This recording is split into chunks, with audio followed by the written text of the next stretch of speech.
17살 소년이 있었습니다. 아직 세상은 넓고 인생은 시작에 불과하며 자신이 어떤 운명을 향해 가고 있는지 전혀 알지 못하던 나이였습니다. 그 소년의 이름은 요셉이었습니다. 그는 야곱의 11번째 아들이었지만 단순히 많은 아들 중 하나가 아니었습니다. 그는 라헬의 아들이었습니다. 야곱이 평생 사랑했던 여인, 속임을 당하고도 포기하지 않았던 사랑, 오랜 기다림과 눈물 끝에 얻은 아내에게서 태어난 첫 아들이었습니다. 요셉은 태어날 때부터 특별했습니다. 야곱의 눈에는 다른 아들들과 달리 유난히 귀하고 소중한 존재였습니다. 그 사랑은 감춰지지 않았습니다. 야곱은 그에게 채색옷을 입혔습니다. 길고 화려한 그 옷은 단순한 장식이 아니었습니다. 노동을 하지 않는 사람, 장차 집안을 이끌 지도자의 상징이었습니다. 형들은 들판에서 거친 바람과 햇볕을 견디며 양을 치고 있었지만 요셉은 아버지의 기대와 애정을 잊고 있었습니다. 그 차이는 형제들의 마음에 균열을 만들었습니다. 그리고 요셉은 꿈을 꾸는 사람이었습니다. 어느 날 그는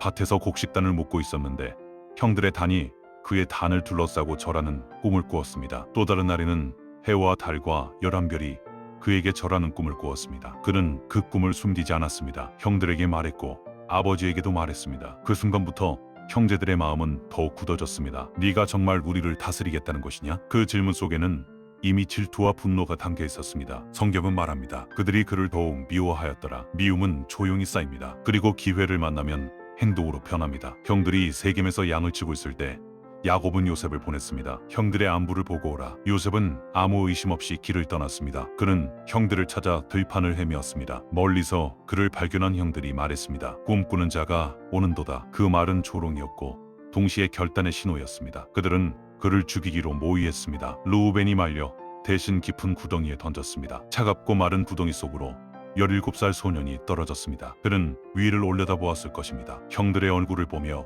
이해하려 했을지도 모릅니다. 그러나 형들은 그 위에서 앉아 음식을 먹었습니다. 한쪽은 배신과 공포 속에 있었고 다른 한쪽은 아무 일도 없는 듯 식사를 하고 있었습니다. 이스마엘 상인들이 지나가자 형들은 결정을 내립니다. 죽이는 것보다 파는 것이 낫다. 은 20개 형제의 생명이 그렇게 값이 매겨졌습니다. 요셉은 애굽으로 끌려갔습니다. 야곱은 피 묻은 채색 옷을 보고 통곡했습니다. 그는 아들이 짐승에게 찢겨 죽었다고 믿었습니다. 그날 이후 그의 삶에는 깊은 슬픔이 자리 잡았습니다. 그러나 성경은 반복합니다. 여호와께서 요셉과 함께 하심으로 구덩이에서도 노예의 길에서도 하나님은 떠나지 않으셨습니다. 애굽에서 요셉은 보디발의 집에 팔렸습니다. 그는 노예였습니다. 아무 권리도 미래도 보장되지 않았습니다. 그러나 그는 상황에 무너지지 않았습니다. 그는 맡겨진 일을 성실히 감당했습니다. 보디발은 그를 신뢰했고 집안의 모든 것을 그에게 맡겼습니다. 형통은 환경이 아니라 하나님의 임재에서 비롯되었습니다. 그러나 시험은 멈추지 않았습니다. 보디발의 아내가 그를 유혹했습니다. 반복적이고 집요한 유혹이었습니다. 아무도 모를 수 있는 자리였습니다. 그러나 요셉은 말했습니다. 내가 어찌 이 큰 악을 행하여 하나님께 죄를 지으리이까? 그는 도망쳤습니다. 옷을 남긴 채 도망쳤습니다. 그 선택은 억울한 감옥행으로 이어졌습니다. 정직했는데 감옥, 신실했는데 누명. 그러나 성경은 또 말합니다. 여호와께서 요셉과 함께 하시고 간익에서도 그는 인정받았습니다. 간수장은 모든 죄수를 그에게 맡겼습니다. 그는 어디에 있든 동일한 사람이었습니다. 그리고 이야기는 여기서 끝나지 않습니다. 감옥이라는 공간은 사람을 무너뜨리기에 충분한 장소였습니다. 그러나 요셉은 그곳에서도 자신을 잃지 않았습니다. 그는 억울함에 잠기지 않았고 분노에 자신을 맡기지 않았으며 침묵 속에서 무너지지도 않았습니다. 성경은 다시 말합니다. 여호와께서 요셉과 함께 하심으로 간수장이 감옥의 모든 일을 그의 손에 맡겼더라. 그는 죄수였지만 사실상 감옥의 책임자가 되었습니다. 환경은 여전히 철창이었지만 그의 내면은 갇혀있지 않았습니다. 어느 날 바로의 술 맡은 관원과 떡 굽는 관원이 감옥에 들어왔습니다. 그들은 왕의 신하였으나 한순간의 실수로 권력의 자리에서 떨어진 사람들이었습니다. 그들도 밤에 꿈을 꾸고 근심에 잠겼습니다. 요셉은 그들의 얼굴을 보고 말했습니다. 어찌하여 오늘 당신들의 얼굴에 근심이 있습니까? 그 질문은 단순한 예의가 아니라 타인의 아픔을 읽는 마음이었습니다. 그들은 꿈을 이야기했고 요셉은 말했습니다. 해석은 하나님께 속한 것이 아니겠습니까? 그 말은 자신감이 아니라 신뢰였습니다. 그는 꿈을 해석했습니다. 술 맡은 관원은 회복될 것이고 떡 굽는 관원은 죽게 될 것이라 말했습니다. 그리고 술 맡은 관원에게 부탁했습니다. 당신이 회복되거든 나를 기억해달라. 그러나 시간이 지나자 그는 잊혀졌습니다. 성경은 담담히 기록합니다. 그가 요셉을 잊었더라. 두 해가 더 흘렀습니다. 감옥의 시간은 길고 무겁게 흘러갔습니다. 그러나 하나님의 계획은 멈추지 않았습니다. 바로가 꿈을 꾸었습니다. 살찐 소 7마리가 마른 소 7마리에게 먹히고 풍성한 이삭이 마른 이삭에게 삼켜지는 꿈이었습니다. 애굽의 모든 지혜자와 점술가가 불려왔지만 아무도 해석하지 못했습니다. 그때 술 맡은 관원이 기억했습니다. 감옥에서 꿈을 해석하던 한 히브리 소년을 그는 뒤늦게 왕에게 말했습니다. 그리고 요셉은 감옥에서 급히 불려나왔습니다. 수염을 깎고 옷을 갈아입고 그는 바로 앞에 섰습니다. 그는 말했습니다. 내가 아니라 하나님께서 평안한 대답을 하시리이다. 그 말은 그의 정체성을 보여주는 선언이었습니다. 그는 7년의 풍년과 7년의 흉년을 해석했고 풍년 동안 곡식을 저장하려는 지혜로운 대안을 제시했습니다. 바로는 그의 말 속에서 단순한 해석이 아니라 통찰과 신중함을 보았습니다. 그리고 말했습니다. 이와 같이 하나님의 영이 함께하는 사람을 우리가 어찌 찾겠느냐. 그날 노예 출신의 죄수는 애굽의 총리가 되었습니다. 17살에 팔려온 소년이 30살의 한 나라의 실질적 통치자가 된 것입니다. 그러나 그 자리는 하루아침에 주어진 영광이 아니라 13년의 고난과 훈련의 결과였습니다. 그는 구덩이에서 배신을 배웠고 노예의 집에서 성실을 배웠으며 감옥에서 인내를 배웠습니다. 그리고 이제 흉년이 시작되었습니다. 애굽은 준비되어 있었지만 가나안은 준비되어 있지 않았습니다. 형들이 곡식을 사기 위해 애굽으로 내려왔습니다. 그들은 총리 앞에 엎드렸습니다. 꿈이 현실이 되는 순간이었습니다. 그러나 그들은 눈앞의 총리가 자신들이 팔았던 동생이라는 사실을 알지 못했습니다. 요셉은 그들을 알아보았습니다. 그는 복수할 수 있었습니다. 그는 한마디 명령으로 그들을 감옥에 가둘 수도 있었고 심지어 처형할 수도 있었습니다. 그러나 그는 그렇게 하지 않았습니다. 그는 시간을 두고 그들의 마음을 시험했습니다. 그들이 여전히 이기적인지 아니면 변했는지 확인하고 싶었습니다. 베냐민을 데려오게 했고 유다의 태도를 지켜보았습니다. 유다는 자신을 대신 인질로 삼아달라고 말했습니다. 그 순간 요셉은 알았습니다. 형제들이 변했다는 것을. 그리고 그는 더 이상 감정을 억누르지 못하고 울음을 터뜨렸습니다. 나는 요셉이라 내 아버지께서 아직 살아계시니까. 형들은 두려움에 얼어붙었습니다. 그러나 요셉은 말했습니다. 두려워하지 마소서. 당신들이 나를 이곳에 팔았다고 해서 근심하지 마소서. 하나님이 생명을 구원하시려고 나를 당신들보다 먼저 보내셨나이다. 그 말은 상처를 넘어선 시선이었습니다.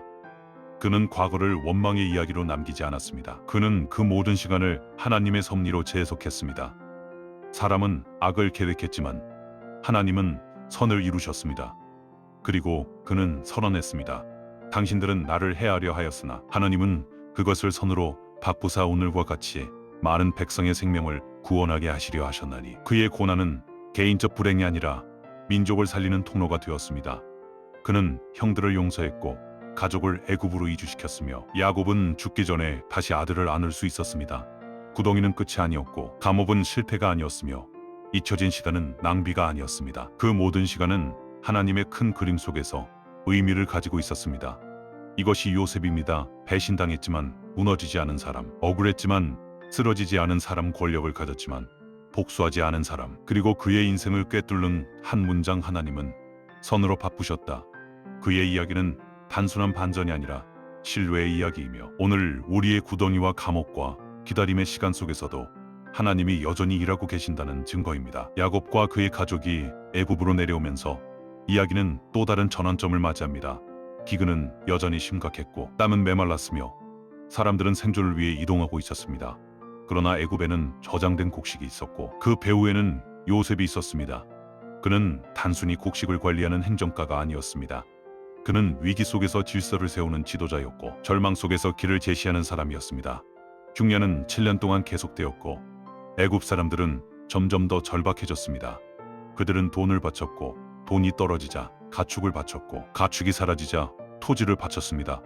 결국 그들은 자신을 바로의 종으로 내어놓았습니다. 요셉은 그 과정을 통제하며 애굽의 경제 구조를 재편했습니다. 그는 단순히 위기를 넘긴 것이 아니라 국가의 체계를 새롭게 세웠습니다. 이 장면은 그가 단순히 신앙적인 인물이 아니라 정치적 통찰과 행정적 능력을 겸비한 지도자였음을 보여줍니다. 그러나 그의 마음은 여전히 히브리 사람이었고 여전히 아버지의 아들이었습니다. 야곱이 애굽에 도착했을 때 요셉은 울며 그를 안았습니다. 수십 년의 그리움이 그 순간에 터져 나왔습니다. 야곱은 말했습니다. 내가 이제 죽어도 여한이 없도다. 내가 아직 살아있음을 보았노라.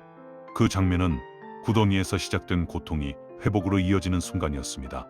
그러나 시간이 흐르고 야곱이 죽자 형제들의 마음에는 다시 두려움이 찾아왔습니다. 아버지가 살아있을 때는 보복하지 않았지만 이제는 복수할지도 모른다는 불안이었습니다. 그들은 사람을 보내 말했습니다. 아버지가 죽기 전에 당신에게 용서를 구하라고 했습니다. 그것이 사실이었는지는 알 수 없습니다. 그러나 그들의 두려움은 분명했습니다. 요셉은 그 말을 듣고 울었습니다. 그는 말했습니다. 내가 하나님을 대신하리이까 당신들은 나를 해하려 하였으나 하나님은 그것을 선으로 바꾸셨습니다. 이 말은 그의 삶을 두 번째로 정의하는 선언이었습니다. 그는 자신을 심판자의 자리에 두지 않았습니다. 그는 하나님의 자리를 침범하지 않았습니다. 그는 자신이 겪은 모든 일을 하나님의 섭리 안에서 이해했습니다. 그래서 그는 형들에게 약속했습니다. 내가 당신들과 당신들의 자녀를 기르리이다. 그는 복수를 거부했고 원망을 거부했으며 피해의식에 머물기를 거부했습니다. 그의 시선은 과거에 묶여있지 않았고 미래를 향해 열려 있었습니다. 요셉은 110세까지 살았습니다. 그는 자신의 죽음을 앞두고 형제들에게 말했습니다. 하나님이 반드시 당신들을 돌보시고 이 땅에서 인도하여 내사 아브라함과 이삭과 야곱에게 맹세하신 땅으로 올라가게 하실 것이다. 그리고 그는 자신의 뼈를 약속의 땅으로 옮겨달라고 유언했습니다. 이것은 단순한 장래 요청이 아니라 믿음의 고백이었습니다. 그는 애굽의 총리였지만 마음은 여전히 약속의 땅을 향해 있었습니다. 그는 성공에 안주하지 않았고 권력에 집착하지 않았으며 하나님의 약속을 더 크게 보았습니다.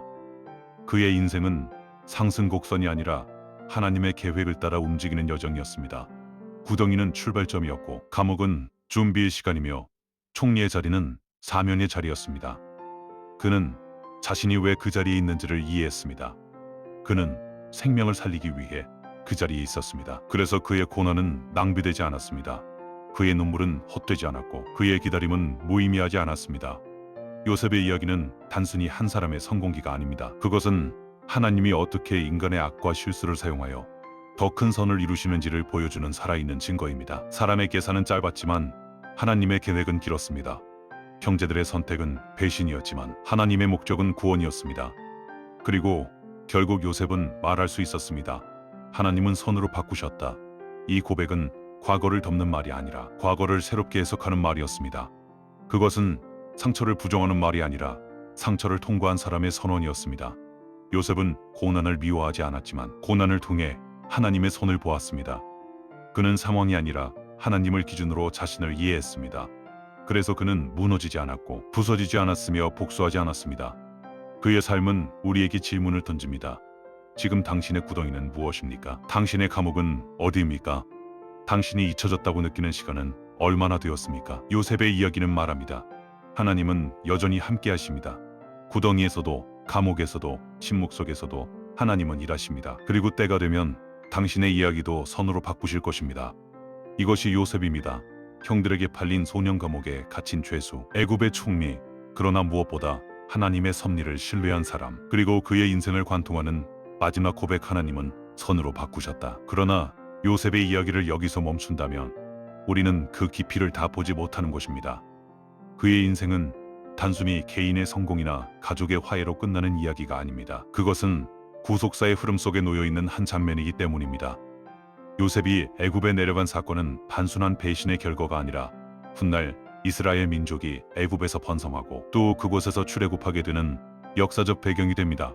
만약 요셉이 팔려가지 않았다면 야곱의 가족은 애굽으로 이주하지 않았을 것이고 애굽에서 민족을 이루지도 않았을 것입니다. 다시 말해 형들의 질투와 배신조차도 하나님의 큰 그림 속에서는 한 단계에 불과했습니다. 이것이 요셉 이야기가 단순한 도덕 교훈이 아니라 신학적 메시지를 담고 있는 이유입니다. 하나님은 인간의 악을 허용하시되 그것에 지배당하지 않으십니다. 인간의 선택은 책임을 지지만 하나님의 뜻은 무너지지 않습니다. 요셉은 그 사실을 자신의 삶을 통해 증명한 사람입니다. 그는 구덩이에서 하나님을 원망하지 않았고 노예로 팔려가면서 신앙을 포기하지 않았으며 감옥에서 절망을 신으로 삼지 않았습니다. 그는 보이지 않는 손을 신뢰했습니다. 바로 그 지점이 요셉의 위대함입니다.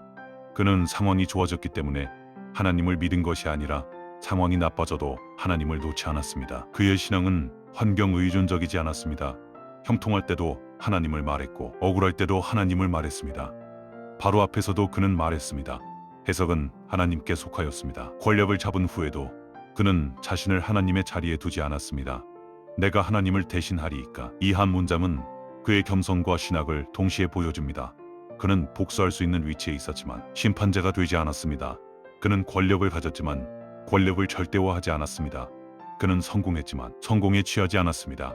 왜냐하면 그의 중심에는 하나님이 있었기 때문입니다. 또한 요셉은 기다림을 견딘 사람입니다. 우리는 종종 기적은 원하지만 과정은 원하지 않습니다. 결과는 원하지만 훈련은 피하고 싶어 합니다. 그러나 요셉의 인생은 과정이 없이는 결과도 없음을 보여줍니다. 13년이라는 시간은 결코 짧지 않습니다. 17에서 30까지의 세월은 한 사람의 정체성을 형성하는 중요한 시기입니다. 그 시간 동안 그는 배신을 경험했고 유혹을 이겨냈고 억울함을 견뎠으며 잊혀짐을 통과했습니다. 그리고 바로 그 시간들이 그를 준비시켰습니다. 만약 그가 바로 앞에 섰을 때 준비되지 않은 사람이었다면 그는 권력에 취했을 것이고 교만해졌을 것이며 아마도 형제들을 죽였을지도 모릅니다.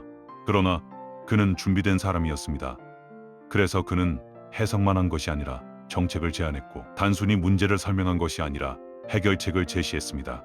그는 꿈꾸는 소년에서 현실을 관리하는 지도자가 되었습니다. 그러나 그가 잃지 않은 것은 처음에 받았던 꿈의 본질이었습니다. 하나님이 주신 꿈은 인간의 악으로 사라지지 않았습니다. 오히려 더 깊어졌고 더 단단해졌으며 더 넓은 의미를 가지게 되었습니다. 또한 요셉의 이야기는 용서에 대한 이야기이기도 합니다. 용서는 감정이 식어서 하는 것이 아닙니다. 용서는 이해를 통해 선택하는 것입니다. 요셉은 형들의 행동을 정당화하지 않았습니다. 그는 그들의 악을 악이라고 인정했습니다. 당신들이 나를 해하려 하였으나 그러나 거기서 멈추지 않았습니다. 하나님은 그것을 선으로 바꾸셨다. 그는 두 사실을 동시에 붙들었습니다. 인간의 책임과 하나님의 주권을 함께 인정했습니다. 그래서 그의 용서는 피상적이지 않았고 그의 화해는 값싼 타협이 아니었습니다. 그것은 하나님을 신뢰한 사람의 선택이었습니다. 그리고 마지막으로 요셉의 이야기는 약속에 대한 이야기입니다. 그는 애굽에서 죽었지만 그의 마음은 약속의 땅을 향해 있었습니다. 그는 자신의 뼈를 가나안으로 옮겨달라고 유언했습니다. 그것은 이 땅이 영원한 집이 아니라는 고백이었고 하나님의 약속은 아직 끝나지 않았다는 선언이었습니다. 그는 현재의 성공보다 미래의 약속을 더 크게 보았습니다. 그래서 그는 애굽의 총리로 죽었지만 믿음의 사람으로 기억됩니다. 요셉의 이야기는 우리에게 말합니다. 지금의 구덩이가 끝이 아닐 수 있습니다. 지금의 감옥이 마지막 장이 아닐 수 있습니다. 잊혀진 시간도 낭비가 아닐 수 있습니다. 하나님은 여전히 일하고 계십니다. 사람의 악을 선으로 바꾸시며 기다림을 준비로 바꾸시며 상처를 구원의 통로로 바꾸시는 분이십니다. 이것이 요셉의 하나님이며 오늘 우리의 하나님입니다. 그리고 그 고백은 여전히 유효합니다. 하나님은 선으로 바꾸셨다. 그리고 지금도 바꾸고 계신다. 이제 요셉의 이야기를 마무리하면서 우리는 한 가지 질문 앞에 서게 됩니다. 과연 그의 인생에서 가장 위대한 순간은 언제였을까요? 구덩이에서 살아남은 순간입니까? 감옥에서 풀려난 순간입니까? 아니면 총리의 반열에 오른 날입니까? 어쩌면 그의 가장 위대한 순간은 형들 앞에서 복수를 내려놓은 바로 그 순간이었을지도 모릅니다. 왜냐하면 그 순간 그는 단순히 권력을 가진 사람이 아니라 하나님을 신뢰하는 사람이었기 때문입니다. 그는 자신의 과거를 붙잡고 분노로 정의하지 않았습니다. 그는 상처를 중심에 두지 않았고 배신을 정체성으로 삼지 않았습니다. 대신 그는 하나님의 섭리를 중심에 두었습니다. 그래서 그는 말할 수 있었습니다. 하나님은 선으로 바꾸셨다. 이 한 문장은 그의 과거를 다시 쓰는 선언이었고 그의 현재를 지탱하는 기둥이었으며 그의 미래를 여는 열쇠였습니다. 요셉은 형통한 사람이기 전에 신뢰하는 사람이었습니다. 그는 상황이 좋아졌기 때문에 하나님을 믿은 것이 아니라 상황이 무너졌어도 하나님을 놓지 않았습니다. 구덩이에서 하나님은 여전히 하나님이었고 노예의 집에서도 하나님은 여전히 하나님이었으며 감옥의 어둠 속에서도 하나님은 여전히 하나님이었습니다. 그리고 바로의 궁전에서도 하나님은 여전히 하나님이었습니다. 요셉의 삶은 하나님의 임재가 장소에 묶이지 않는다는 증거였습니다. 하나님의 계획은 인간의 악에 의해 중단되지 않았고 하나님의 약속은 형제들의 질투에 의해 사라지지 않았으며 하나님의 뜻은 감옥의 절창에 갇히지 않았습니다. 오히려 그 모든 것을 통과하며 더 분명하게 드러났습니다. 그래서 우리는 요셉의 이야기를 읽으며 단순히 감동을 받는 것이 아니라 관점을 배우게 됩니다. 같은 사건을 두고도 해석은 다를 수 있습니다. 누군가는 인생을 피해의 역사로 기록하고 누군가는 섭리의 여정으로 기록합니다. 요셉은 후자를 선택했습니다. 그는 배신을 끝으로 보지 않았고 고난을 실패로 보지 않았으며 기다림을 낭비로 보지 않았습니다. 그는 보이지 않는 손을 신뢰했습니다. 그리고 그 신뢰는 결국 현실이 되었습니다.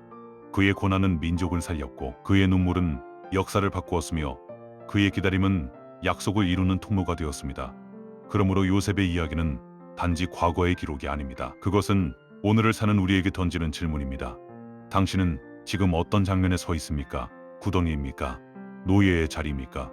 감옥입니까? 아니면 아직 이름 붙일 수 없는 기다림의 시간입니까? 기억하십시오.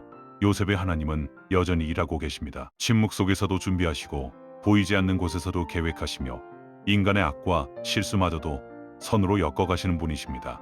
당신이 이해하지 못하는 시간도 하나님은 이해하고 계십니다.